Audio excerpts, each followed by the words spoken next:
In today's podcast, we bring you a chilling tale of paranormal investigators Ed and Lorraine Warren, renowned for their encounters with malevolent spirits and unexplained mysteries. Their story begins in the infamous Amityville home and takes us across the Atlantic to the quiet town of Enfield, England, where a family grapples with forces beyond their understanding. Join us as we delve into the depths of this eerie narrative filled with hauntings, spectral visions, and unexplained phenomena. In this riveting episode, we'll uncover the mysteries that unfold, the unbreakable bond of the Warrens, and the terrifying revelations that await them. So dim the lights, lock your doors, and prepare for a story that will send shivers down your spine.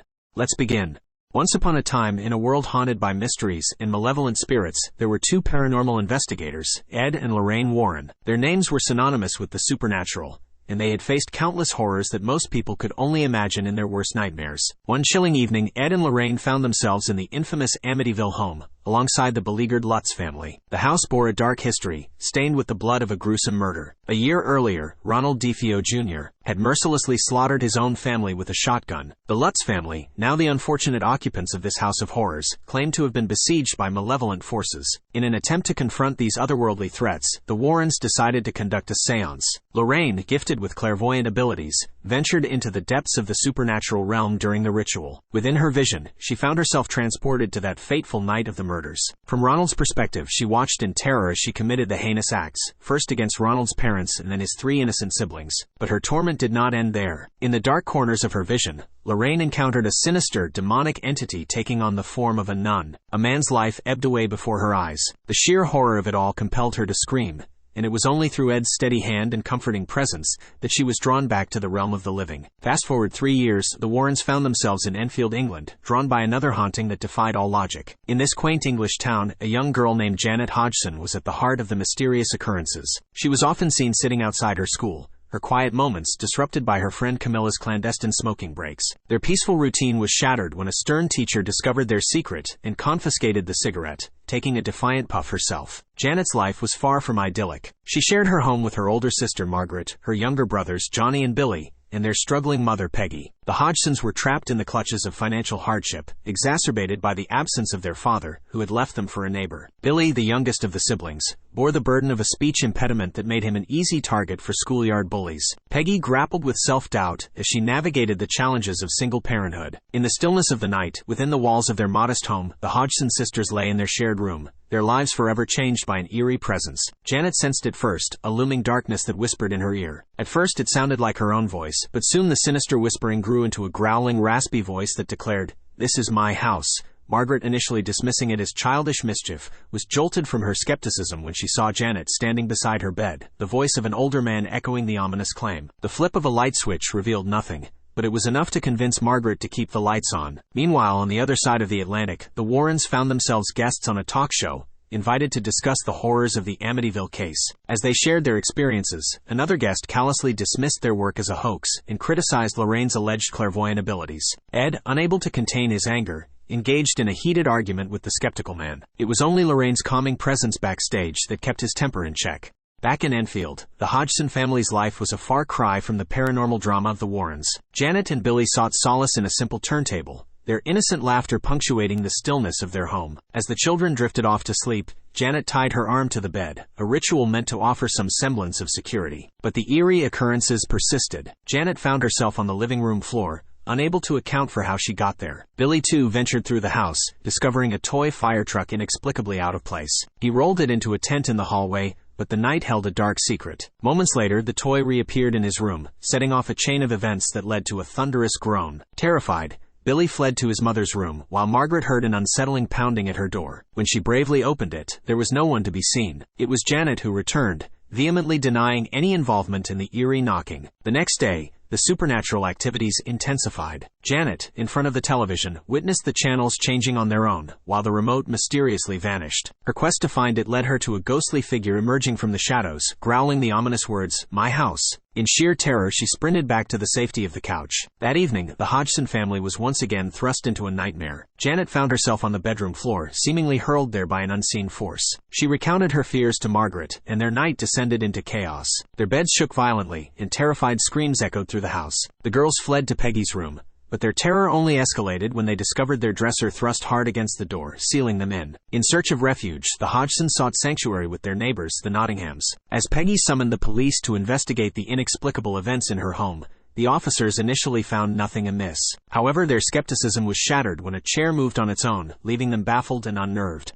Meanwhile, back at the Warrens' residence, Ed engaged in a most unusual pursuit. He painted a vivid and haunting image, inspired by a dream. The subject of his work was a demonic nun, the very same entity that had haunted Lorraine's vision. Later, as Lorraine and their daughter Judy spent time together in the living room, a mysterious noise sent Judy outside to investigate. Lorraine, meanwhile, was left alone with her thoughts. Suddenly, a presence loomed in the darkness, and she was convinced she saw the demonic nun. Her heart raced, but as she approached the figure, she realized it was nothing more than a painting. However, the malevolent force lingered, and the demon made the painting come to life, growling as it lunged toward Lorraine. She was transported into a terrifying vision once more. This time, she bore witness to the death of a man, and it was Ed. The chilling words, "I'm sorry, Lorraine," hung in the air as a massive wooden spike impaled him. Lorraine's piercing screams and frantic scribbling into her Bible were finally interrupted by Judy, who pulled her back to reality. As the Hodgson family's haunting terror became a matter of public knowledge, paranormal investigators swarmed the scene. Among them were Maurice Gross and Anita Gregory, each offering a different perspective. Maurice believed in the existence of the supernatural, while Anita was a staunch skeptic, citing the lack of concrete evidence. Together with a news crew,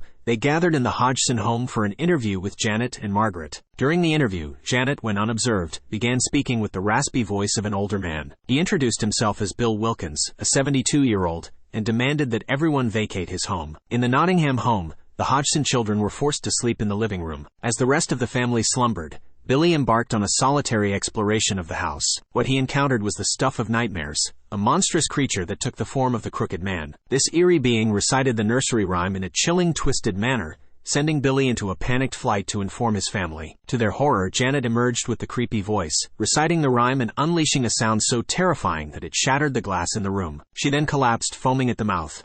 Desperate to make sense of the horrors that had besieged the Hodgson family, a priest reached out to the Warrens and played an audio recording of the interview for their ears. He implored them to aid in the case. Lorraine, plagued by doubts and haunted by visions of Ed's death, reluctantly agreed to help. Thus, the Warrens' journey to England began. Upon their arrival in Enfield, the Warrens were introduced to the Hodgson family, who welcomed them with a mixture of hope and fear. Peggy led Ed to the desecrated bedroom, where crosses covered the walls. They sealed the room with a chain, a last-ditch effort to contain the malevolent force. Lorraine took it upon herself to speak with Janet, who sat alone on a swing set outside her home, a symbol of her isolation. Janet confided in Lorraine, sharing the sorrow she felt as her peers shunned her due to the haunting. In a tender moment, Lorraine offered Janet the hope that a single person could change the world, just as Ed had changed her life. Janet revealed that the ominous voice wished to inflict harm upon Lorraine, deepening their bond. Together, the Warrens, Maurice, and their team gathered in the Hodgson living room, determined to communicate with the malevolent spirit that plagued the family. Janet sat in the chair and once again spoke in Bill Wilkins' raspy voice when the adults turned their backs.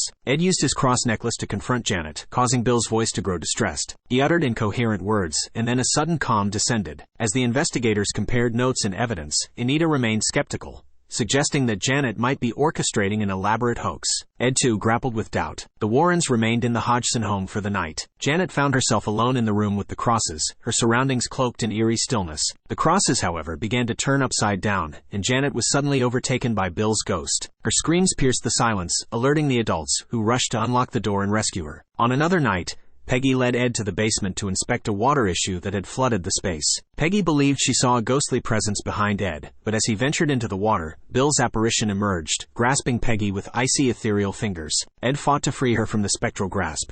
The children, meanwhile, grew fond of the Warrens during their stay. Peggy lamented that her ex-husband had taken the music from their home, leaving it devoid of cheer. Ed, never one to be deterred, purchased an Elvis record for the children. Although the record player malfunctioned, Ed picked up a guitar and serenaded the children with "Can't Help Falling in Love with You." He also imparted valuable life lessons, encouraging the children to stand strong against bullies. In a private moment, Lorraine confided in Maurice, who believed that their involvement in the case was destined to make history. He shared a personal struggle, having lost his daughter years earlier, and expressed his hope to connect with her in some way. Another night descended, and the Hodgson children heard ominous sounds emanating from the kitchen. Johnny, fueled by determination to confront the perceived bully, decided to investigate. But their simple home was soon transformed into a nightmare. Margaret's scream echoed through the house as Janet disappeared, only to reappear in the kitchen, brandishing a knife and locking herself inside. Chaos erupted as chairs and dishware were flung about the kitchen. Johnny and Janet were found, with Janet speaking incoherently before being drawn out. Anita confronted the Warrens with video evidence that suggested Janet might be orchestrating the supposed hauntings, making it seem as if the supernatural events were staged. Peggy, with heavy heart, ushered everyone out of her house. Janet's siblings, overcome by doubt, questioned her motivations. In a heart-wrenching admission, Janet revealed that she had been compelled to fake the supernatural occurrences, or else it would harm her family. The Warrens boarded a train to return home, their minds heavy with uncertainty. Lorraine grappled with doubt, her faith shaken by the apparent deception that Janet had woven while under the scrutiny of the camera. But Ed, a source of unwavering support, played the audio recordings of Bill's voice, realizing that they were interconnected. As the messages played in unison, they formed a desperate plea for help. "Help me. It won't let me go." Suddenly, Lorraine was once again drawn into a vision, where she faced the real Bill Wilkins. He spoke in riddles before the demonic nun emerged, snatching him away. In a moment of clarity, Lorraine realized that Bill was merely a pawn in a larger game, and the true menace was the demon Valak. They rushed back to the Hodgson home, their minds racing to decipher the riddle. Ed surmised that Bill had been trying to communicate the demon's name, the key to gaining power over it. Upon their return to the Hodgson home, the family was found locked outside, drenched by a relentless downpour. Ed, determined to reach his loved ones, attempted to break in from the back, but a bolt of lightning struck a nearby tree, forming a deadly stake, the same instrument that had threatened Ed's life in Lorraine's vision. Lorraine, on the cusp of a revelation, combed her Bible for answers, searching for the demon's name. It was then that she realized that she already knew it. With a rush of determination, she pronounced the demon's name, Valak, banishing it back to the depths of hell. Ed and Janet found themselves in a precarious situation. Blinded by steam from a burst pipe, Ed was defenseless when the crooked man attacked. Ed fought through the malevolent forces to reach Janet, who stood precariously beside a shattered window. With unwavering determination, he extended a hand, catching her just in time as she clung to the curtains, which began to tear. Lorraine, racing against time, arrived at the scene, only to confront Valak, who sought to hold her back. Lorraine, invoking the demon's name and invoking a condemnation, forced Valak to retreat to the shadows. She reached Ed and Janet just in time, ensuring that Janet emerged from the ordeal unscathed. In the light of the morning, calm finally returned to the Hodgson household. Peggy and Janet, forever changed by their ordeal, extended their heartfelt thanks to the Warrens. A brief message highlighted the notorious nature of the Enfield haunting, revealing that Peggy Hodgson had resided in the house for 40 years, passing away in the same chair where Bill Wilkins had once sat. The Warrens, their mission complete, returned to their own home. Ed, ever the collector of supernatural artifacts, added the Crooked Man turntable to his collection, placing it near the infamous Annabelle doll. As he ascended the stairs, the faint strains of music reached his ears. There he discovered that Lorraine had put on "Can't Help Falling in Love with You." Moved by the moment, the couple shared a poignant dance, their bond stronger than ever as they faced the supernatural forces that lurked in the shadows. As we draw the curtains on this bone-chilling episode, we hope you've enjoyed this descent into the supernatural. Ed and Lorraine Warren's encounters with the otherworldly have left us spellbound and filled with an eerie sense of wonder. Remember, the unexplained lingers just beyond the shadows, and mysteries await those brave enough to confront them. Whether you believe in the paranormal or not, the tales of the Warrens remind us that the world is a place of uncharted mysteries and limitless imagination. If you've been intrigued by their story, keep your ears peeled for more haunting tales and mysteries on our podcast. Stay curious, stay inquisitive, and never be afraid to question the unknown. Until next time, when we dive once more into the enigmatic and uncanny, this is Jake from Quick Recaps signing off.